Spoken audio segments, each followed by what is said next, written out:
Olá pessoal, meu nome é Heloísa Pereira e estamos de volta aqui no Meteorologia para Agricultura, trazendo mais um vídeo de análise e previsão do tempo. Entre os destaques do vídeo de hoje estão o retorno da chuva a algumas áreas do centro-sul do Brasil e a diminuição das instabilidades na faixa leste nordestina. Como será que fica o padrão de chuva ao longo dos próximos dias? Além disso, vamos comentar sobre a massa de ar frio que deve avançar no centro-sul do país, trazendo até condição para geada.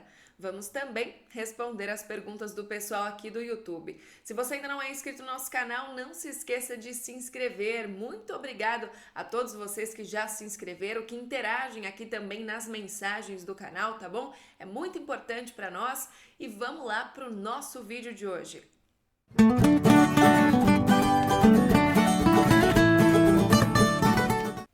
A chegada de uma frente fria mudou o cenário de tempo seco sobre áreas da região sul do Brasil.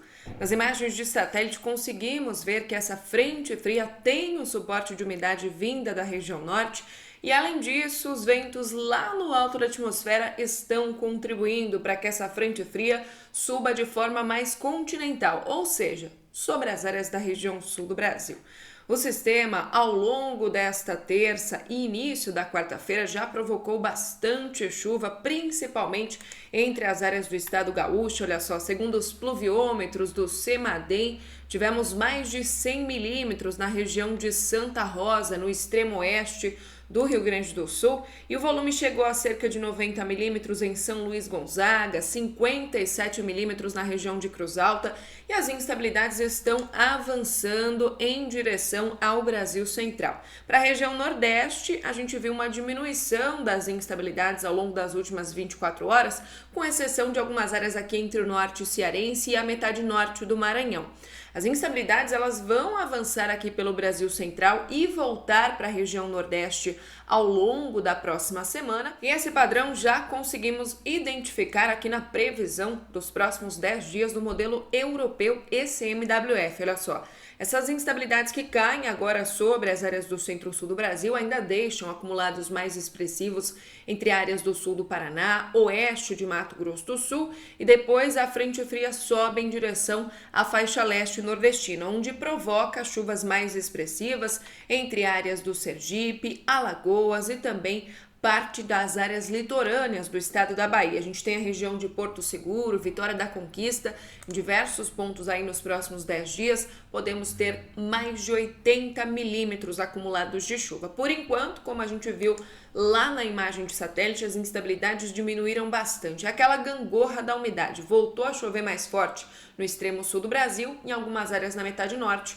a chuva acaba diminuindo. Essas instabilidades, olha só, estão indo em direção ao encontro da frente fria que está avançando pelo centro-sul do Brasil. Atrás dessa frente fria, vamos monitorar aquela massa de ar polar que vem por aí.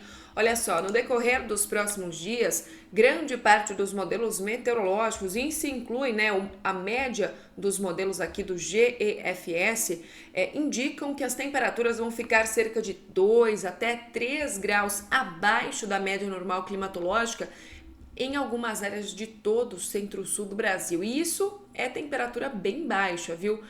Porque olha só, já na madrugada desta quinta-feira temos possibilidade de mínimas na casa dos 3 graus apenas em pontos mais altos das Serras Gaúcha, Catarinense, entre a região de Vacaria, São José dos Ausentes. Se a gente avança um pouquinho mais para o centro-sul do Paraná, essas temperaturas também vão cair bastante desde a região de Guarapuava até Cascavel. Os termômetros marcam de 4 até 7 graus nestas áreas.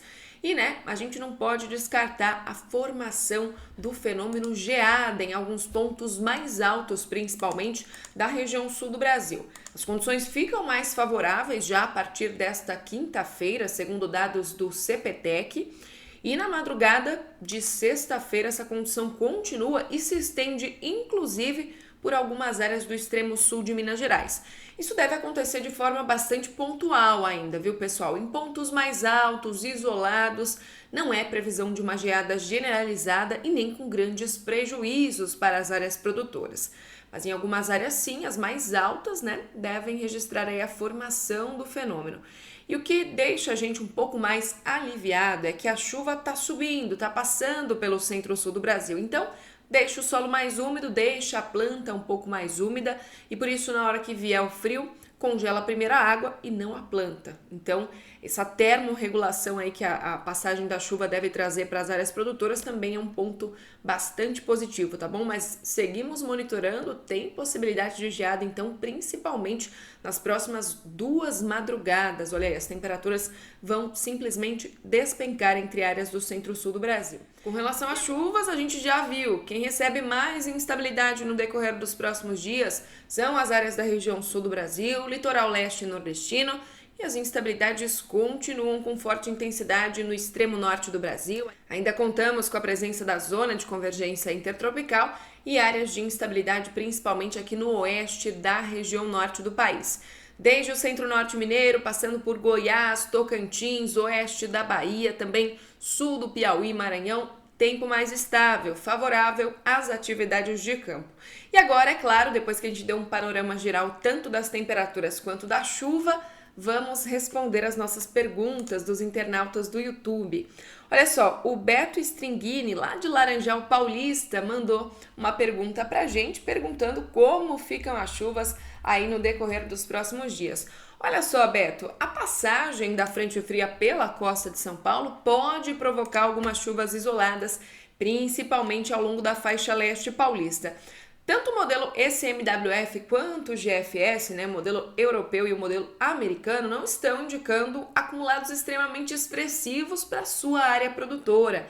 A região de Laranjal Paulista tem uma expectativa de acumulado entre 10 até 19 milímetros, pode cair mais em um ponto e outro, traz um alívio, né? Traz aquela umidade para o solo, já que o solo estava ficando seco, as chuvas diminuíram bastante agora no decorrer do final do mês de abril entre áreas do interior de São Paulo, então traz um certo alívio, mas não tem previsão de acumulados tão expressivos.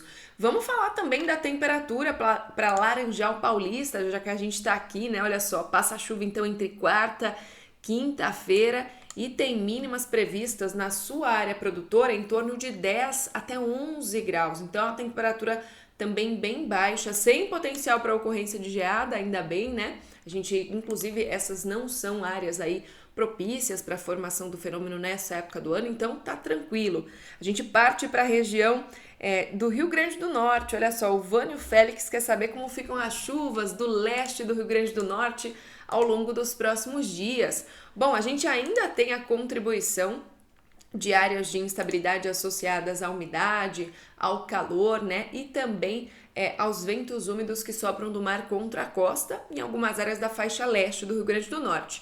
Nos próximos 10 dias, um acumulado pouco expressivo previsto aí para a região, que não passa dos 16 milímetros. Nos próximos 5 dias é a metade desse valor. Então, apesar da condição de bastante nebulosidade que se forma na região, não tem previsão de chuva volumosa. Pode cair uma chuva um pouco mais expressiva em um ponto e outro, mas não é aquela chuva abrangente e bem distribuída para todo mundo, tá bom, Vânio?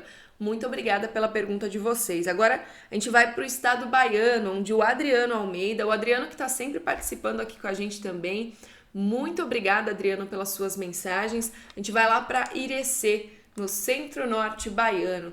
O Adriano perguntou pra gente se não volta a chover na região dele. E olha só, Adriano, eu comecei o vídeo hoje comentando que as instabilidades estavam lá no sul, diminuíram no nordeste. Então, quando essas instabilidades subirem aí para o estado baiano, tem chance sim de alguma chuva no interior do estado. Então, quando a frente fria chegar na costa, vai depender de outras instabilidades, né? Vai depender da circulação dos ventos, mas a gente não pode descartar uma pancada de chuva isolada. Tanto que aqui para a região ao sul de Jacobina, está mostrando que em um ponto e outro tem 30 milímetros previstos. Então, difícil a gente descartar essa chuva, né? Porque pode cair em um canto e outro, pode ser mais isolada. Para sua área produtora, por enquanto, modelo europeu não muito otimista com relação ao volume de chuva, GFS também ali se mantendo cauteloso, dando uma chuvinha mais isolada, mas vamos acompanhar, porque conforme as instabilidades subirem, pode ser que caia uma chuva ligeiramente mais expressiva. Então, e depois que essas instabilidades passarem, aí sim a gente volta a ter tempo mais seco, tá bom? Lembrando que a gente chegou em maio, então, e a climatologia faz isso, né, com as áreas do interior nordestino. Deixa o tempo mais seco, presença de massas de ar mais seco, então não tem previsão de muita chuva ao longo do mês. E aproveitando que a gente está na região nordeste, está no extremo norte do Brasil, vamos falar Da pergunta do Luiz Otávio Sai. E a pergunta dele foi: por que a zona de convergência intertropical não atua no inverno no extremo norte do Brasil? Bom, Luiz Otávio, isso tem a ver com a sazonalidade, com os movimentos de rotação e translação da Terra, ou seja, o que faz existirem as estações do ano. E de forma bem simples, bem descomplicada para a gente entender, quando é inverno, né, aqui no hemisfério sul, é verão no hemisfério norte. Então o que a gente espera? Verão, mais aquecimento lá para cima, a zona de convergência se desloca um pouquinho mais para norte, porque o aquecimento está mais favorável nas áreas mais ao norte do Oceano Equatorial, de todos os oceanos, né? Passa pelo Atlântico, Pacífico, tudo isso. Esse aquecimento nas águas da faixa equatorial desloca um pouquinho mais para norte. Enquanto isso, se é verão no hemisfério sul e inverno no hemisfério norte, pensa que a gente é favorecido por mais aquecimento. Então, as águas do Oceano Equatorial, de uma forma geral, essas águas que estão sobre a faixa equatorial, ficam mais aquecidas mais ao sul. Então, é mais fácil formar a zona de convergência intertropical, porque a zona de convergência final é isso, é a convergência de ventos úmidos e quentes, favorecendo a formação de nebulosidade. Ao encontrar, né, o continente aqui ao norte do Brasil, no extremo norte do Brasil, favorece a formação das instabilidades, tá bom? É justamente por conta dessa sazonalidade.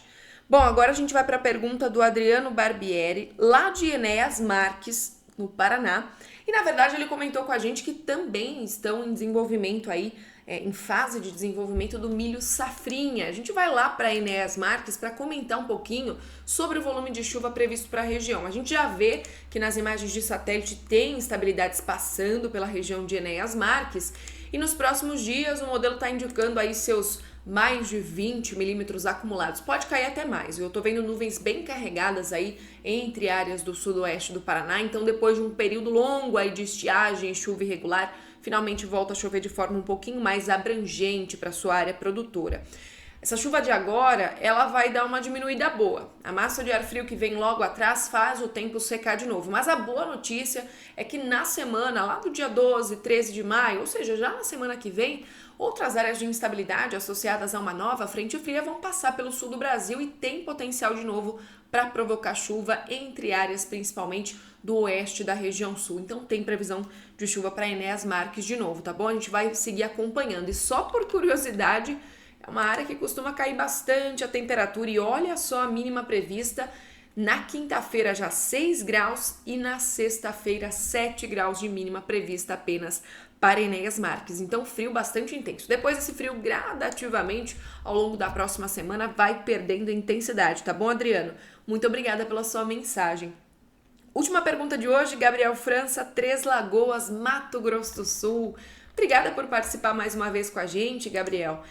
Tem previsão de chuva na sua região ao longo dos próximos dias. Olha só, se a gente considerar o acumulado, é um acumulado baixo, em torno aí dos 15, 12 milímetros. A gente vê que o oeste do estado de Mato Grosso do Sul é que tem previsão de mais instabilidades, mas olhando aqui para a imagem de satélite, já vejo nuvens carregadas andando aí em direção a parte leste do estado de Mato Grosso do Sul. Então, apesar da chuva mal distribuída e irregular, pode ser que em um canto e em outro a chuva caia de forma mais significativa e ajude a vida do produtor de milho safrinha e também de alguns produtores aí de cana-de-açúcar.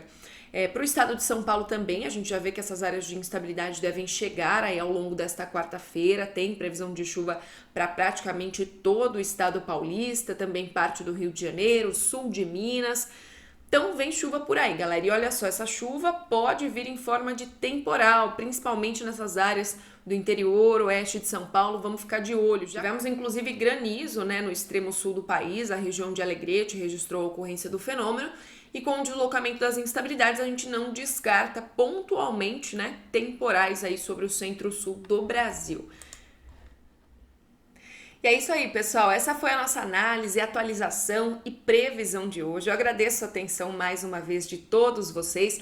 A gente tem tido muitos participantes especiais aqui no canal, vocês têm notado, né? Tô convidando mais pessoas bacanas, inteligentes, que gostam de contribuir com informação para o produtor para participar aqui com a gente. Então, me aguardem sempre que eu puder, sempre que as pessoas estiverem disponíveis, eu vou estar trazendo alguém bem bacana para conversar com a gente, tá bom? E eu queria até aproveitar para agradecer todos os meus amigos que até agora toparam participar aqui comigo, toparam dar o depoimento, trazer uma informação legal para vocês. muito bacana poder ter tanto os meus espectadores aqui do canal quanto grandes amigos, né, para trazer informação. Todo mundo junto gera, né, esse conjunto de informações tão importante para o agronegócio. A gente sabe que o agro não para, em meio a toda essa crise é um dos setores, né, essenciais para a sociedade, garante nossa segurança alimentar. Então, só gratidão, pessoal. Muito obrigada a todos vocês. E é isso aí, a gente volta logo com mais vídeo de previsão. Até a próxima!